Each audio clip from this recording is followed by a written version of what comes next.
Passport Bro update. July 2025. July 2025. I want to talk about one or two things that may or may not help you in your future travels.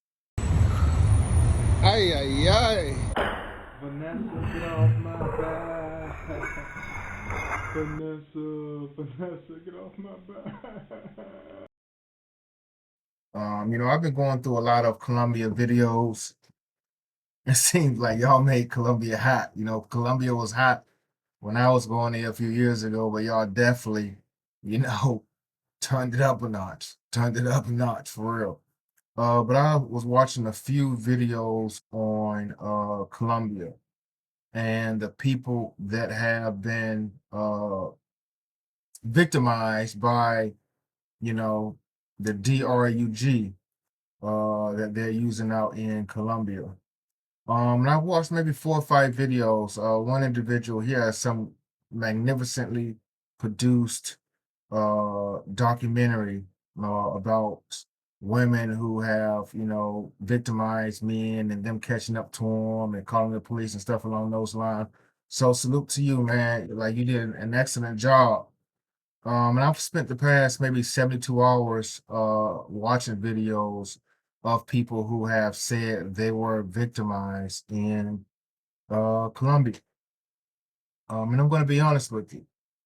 All of those people that were a victim, right, had one thing in common: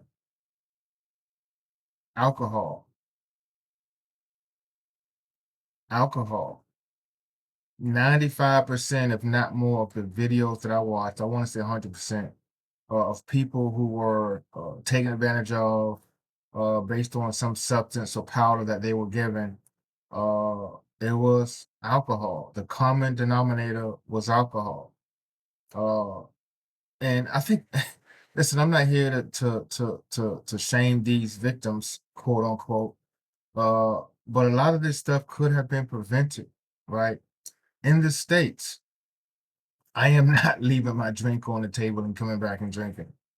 In Europe, in Asia, in Africa, no matter where I am in the world, I am not leaving my drink on the table and coming back and drinking out of it unless I'm with a girlfriend, right? Unless I'm with a family member, unless I'm with a coworker, someone that I can trust.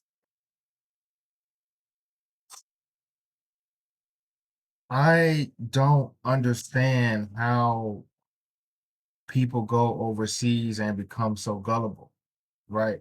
Because here's the thing: if you have your senses, your 6 senses, 7 senses, whatever's have a number, have a number of senses that you think you have, or whatever the history books and science tells us we have, you should be aware of your surroundings. You should see things. You should hear things that make me like, something's not adding up, right?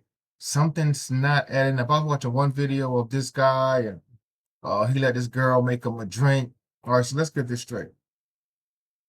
You let a woman that you just met 30 minutes ago make you a drink.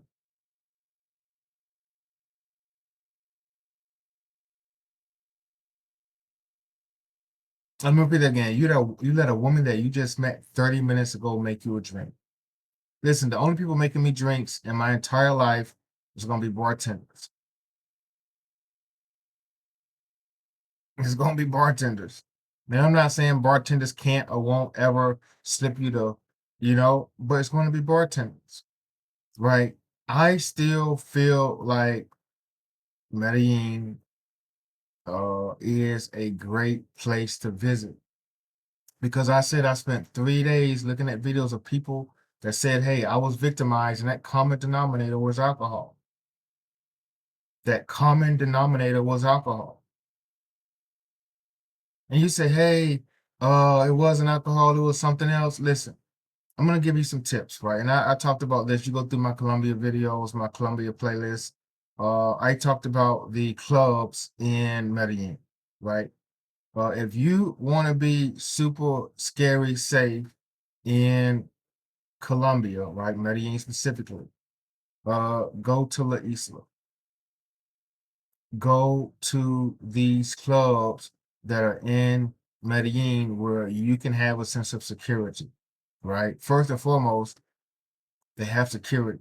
They're checking everyone that comes in that club. I'm not saying no one can slip something up there, you know what, or hide it there or put it between here, but they have security.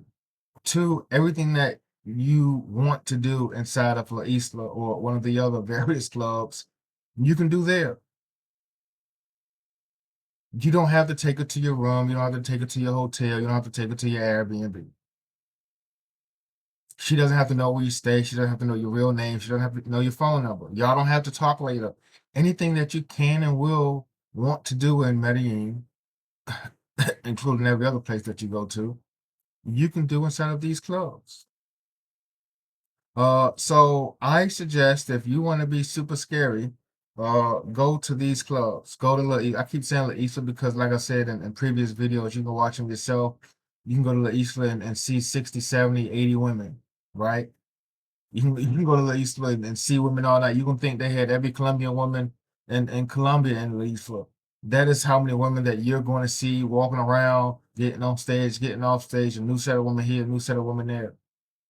Go to La Isla or go to one of these other clubs where you can have a sense of security, right? But here's some tips, right? This isn't people, oh, you can get this can happen. Hey, how you doing? I need a favor. I need a favor. I know I'm sitting here hanging backwards like 50 Cent at the Super Bowl, but I need a favor. I'm not asking for money, donations, clicking the link, nothing like that. Do me one favor. Can you do that for me? It's free. I swear. Hit that subscribe button. Hit that subscribe button. You hit it. You hit it. You hit it. Appreciate it. Good looking out. Appreciate it. Hey, I appreciate you. To you in Colombia, listen, it can happen anywhere. Right. And I'm not saying, hey, these people are wrong. It's their fault. But respectfully, these people are wrong. It's their fault. We got listen, we gotta call a spade a spade. We have to call a spade a spade. Right? We have to call a spade a spade. Everyone that says they were in Colombia, they got to take 99.9% of the blame. Listen, if I have a drink, and I'm trying to stop drinking. I'm not saying I'm never going to drink. I'm trying to stop drinking. I'm not saying I will or won't. I'm trying. Listen, if I have a drink, right, and everyone knows I love Jack and Coke. If I have a drink and I leave it on the table unattended, and I turn my head, or I go to the bathroom, or I tie my shoe, or I'm on my phone, and someone does something to my drink, who should I blame? Let's think about that now. Let's think about that. Take a few minutes. Take a few minutes. Take your time. Take a few minutes. Take your time. No rush now. No rush. Think about it. I'm gonna give you a few minutes.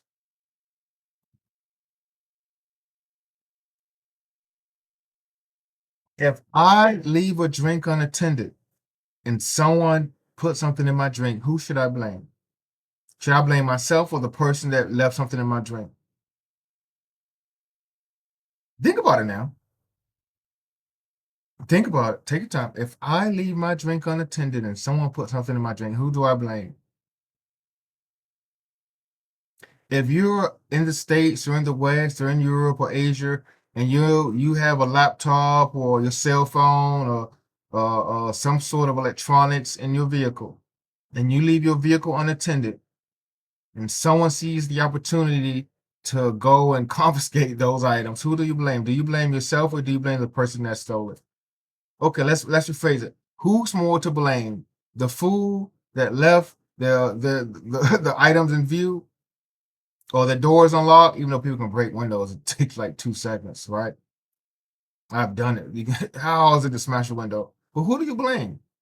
The person that was negligent, or the person that seized an opportunity? You really have to blame the person that was negligent. Don't go to Medellin being negligent. Don't go to Colombia, the DR, America, Europe, Thailand, Philippines, Laos, Cambodia, Singapore, anywhere in the world being negligent. Because your negligence is going to lead to someone else's profit. You know, and I've seen people, I'm going to talk about this in another video, man, about people that go to Colombia, 2, 3, 4, 5 dudes and all sorts of stuff. I don't understand it. Then you watch that video, it'll be 3 dudes in an Airbnb and 1 girl. I don't understand it, but this is where this is another video. I don't understand it, but some people feel that they have safety in numbers, right? Some people feel that they have safety in numbers. Well, let's be honest with you. If you and your buddy go to Medellín, right, y'all get an Airbnb or whatever the case may be, and y'all got some girls, when they set you up, and a guy coming there with one of these, right, and says, "Hey, I need that." Your safety in numbers just went out the window, because guess what you can do? Either one, you're going to give it up, or two, you risk the possibility of getting shot. And there's a video online of a guy in Medellin who got set up, right? Some people came in there and said, "Give me your money," and he's a MMA fighter or box, whatever. He didn't give it up, and he got shot about 6 times. Look it up. He got shot 6 times. He resisted. And Tupac has a line in the song. He says, "I'm not a killer, but don't push me." You don't want to push anyone to do something that they don't want to do. I'm going to repeat that again. You can Google it, right? I'm a big fan of Tupac. He has a line in the song and it says, "I'm not a killer, but don't push." A lot of criminals aren't really going into these situations looking to take your life. And I told my brother been shot recently, right? And I told him this, man. I said, "A man shoot you." I don't know how many times he's been shot. Quite a few. They shot him up real bad. And I wanted to, anyway. I ain't trying to incriminate myself, but if a man shoots you 6 times in Medellin, he's not shooting you to scare you. Because I know a guy that was shot in the leg one time. They shot him to scare him. Right? They tried to rob him in the States somewhere. They shot him in the leg. He thought he won't go, and they shot him in the leg. They said the next one's not going in the leg. So you're gonna have some choices. You're gonna have some choices. But I said that to say that strength in numbers mean nothing when a man coming running up in there.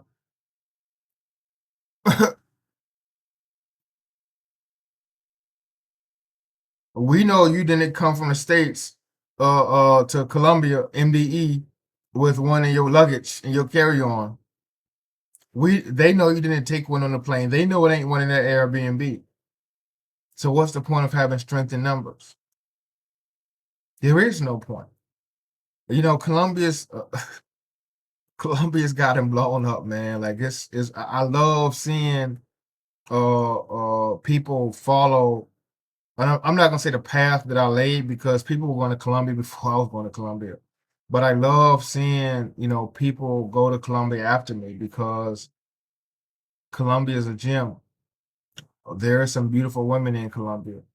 But I do feel that people should stay safe. When you say, "Hey, Chris keeps flying, how should I stay safe in Colombia?" I'm glad you asked. Uh, and I've said this in my Gusto video. You can check it out yourself. I always get a section, right? I always get a section. I'm always in there by myself unless I invite somebody over, right? But and a lot of y'all are doing that too. Some people, "Oh, I got a section in Gusto too." Yes, I seen the YouTube video. You got a section, you and your boys and 2 or 3 women. You can't look at your drinks with 8 people in the VIP section. I'm gonna repeat that again. You can't look at your drinks. You can't monitor your drinks, your cup, your bottle with 8 people in the VIP section. So having a VIP section and having 6 to 8 people in it, all these girls, all your homeboys, you're distracted.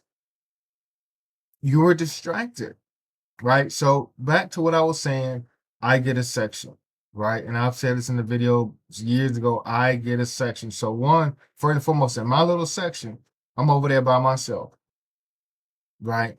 2, I'm not inviting a bunch of girls over there to my section, right? listen, it's gonna be one girl, max two, because some women travel in packs, right? Some women is they in the club with their friend, their cousin, their family member, their other someone that works with them. So first and foremost, get a section. Secondly, don't have more than two women in that section with you. Do not have more than two women in that section with you. All right. These are the keys to success. Number three, I like to have my hand over my drink when it's with me, right? I'm not sitting in the chair with my hands stretched out and my hands over the drink. But I'll give you an example, right? I'll give you an example. Let's say this is my drink, right? I like to have my hand over my drink when it's in my lap, on my knee, in my hand, just so I know ain't nobody slipping nothing in my drink. Tip, have your hand over your drink. When you're drinking, have your hand over your drink. Because a lot of these, they're going to quick dissolve. Someone can, in your drink, it's going to dissolve so quick like a BC powder or some other sort, some baking soda or some other sort of medicine. It's going to, maybe not baking soda. It's going to dissolve so quick that you're not going to see it. But if I have my hand over my drink, you are going to touch my hand if you try to put something in my drink, and I am going to feel it. And you'd be a fool to try to slip something in my drink with my hand over it. So be cautious, be aware of your drinks, right? If you have your drink on the table, listen, if a girl's on the right side, my drink's on the left side. I'm watching my drink, especially if it's just one. I'm watching her, but my drink is not in front of her, right? Do I let people come to my section, come to my area and drink alcohol? Of course. Hey, get a drink. I might pour you a drink. Of course, it's gonna be 2% Coca-Cola, 98% Jack, but I'm gonna pour you a drink. Of course, let women drink. Let them enjoy the time, whether y'all kick it or not, whether there's connection or not. I'm not gonna be over there with a $100 bottle, which isn't really bad. It's 3, 4, 500 in some countries. I'm not gonna be over there with $100 bottle and not offer her a drink, tell her to drink water, buy her a Pepsi and a Diet Dr. Pepper. Let women enjoy themselves. But don't be over here getting complacent. Don't be over here getting too comfortable. Don't let people get close to your drink, right? Do not let people get close to your drink. And I honestly do not suggest letting women pour drinks. I don't. She's gonna pour a drink. She may sip something in your bottle. You're not paying attention. Shoot, you're done. She pours her drink, but on the way up, she puts something in the bottle. So the next time she's gonna milk her drink for the next hour, 30 minutes. But the next time you make yourself a drink, you're done. Do not let women make you drinks. I know people have done it, and I'm not gonna say I have or haven't done it. I probably have. You get complacent. You don't think. But I don't suggest it. Because as I've said before, the common denominator with people getting in Colombia is alcohol, right? And as I said, and I'll say one last time, go to La Isa, go to the strip clubs. Another point, some places have security, right? I know at Haven A Design Hotel, which is not too far from the park, right? And you can go watch the video. You can walk there in 10, 15 minutes. They make copies of women identification, their passports, right? I don't know if they do it now. I haven't been in a couple of years, right? But they used to make copies, right? And some of these places around Colombia do make copies of the women's identification. I'm not saying identification is real. I'm not saying identification ain't made on a printer at home. I'm not saying that's a real name on the identification. I'm not saying any of that, but I'm saying there's a lot of places throughout Colombia where they are taking copies of these identifications, right? These identifications. So that will give you some sense of peace. That will give you some sense of security. Now, if that identification is fake, it has a picture, it's not a real name or real address, that's a whole nother story. But at least you'll get some sense of, okay, if something happens, uh, I have her information, right? If something happens, I have her information. I am likely to find her again. And one of my last tips is, and I've said this before as well, uh, when I go traveling and I'm up to no good, right? Um, I have luggage with a lockup there, right? Don't buy that cheap Walmart, Target, Amazon. Amazon got some good luggage, I'm not gonna lie. Don't buy cheap luggage. Buy luggage. Don't buy that plastic cotton. Don't buy that soft luggage. Get you a nice hard shell piece of luggage, right? It has a lock. And when you're leaving, right, or before you leave, lock your electronics up in your luggage. Lock your electronics up in your luggage. You're not walking out with my laptop because you're going to have to roll my 60, 70 pound luggage out the door, and I'm probably going to hear it. Lock your electronics up in your luggage. Right? Lock your laptop, your iPad, your extra phone. Lock it up in the luggage. Right? Your passport. Do not have people. Oh, people. If you're, they can roll your luggage out. Yeah, that's true. That's true. But how did they get to the point where they, you know? Uh, but your passport, hide your passport. Right? I'm not saying hide it under the bed. I'm not gonna say hide it in the drawer because the first place I'm gonna look, if I was a criminal, for your passport or your information is under the bed, in the drawer, in the pillow. And I'm not gonna tell you where I'd hide my passport because just in case someone's trying to set me up for the okie doke, I don't want you to know where I hide my stuff at. But but find you a place and hide your passport. Hide your identifications, right? Your driver's license, whatever identification that you have that you brought there, hide it. Hide cards, hide credit cards, hide debit cards, right? I like to go out with cash, and I'm not. Listen, now it's 2025. It's Apple Pay, right? But there's no need for you to be carrying cards, hard cards, uh, with you when you're going out, right? Not including the people that might be trying to do this, but you also have to worry about pickpockets, stuff falling out your pocket. It's been plenty of times I looked down at something that fell out of my pocket. Do not carry hard cards, right? Hide those hard cards, those physical cards, just like you hide your passport. Because guess what? If someone steals everything out of my apartment, right? Worst case scenario, with that card, I can buy a flight. And with that passport, I can leave. Let me repeat that.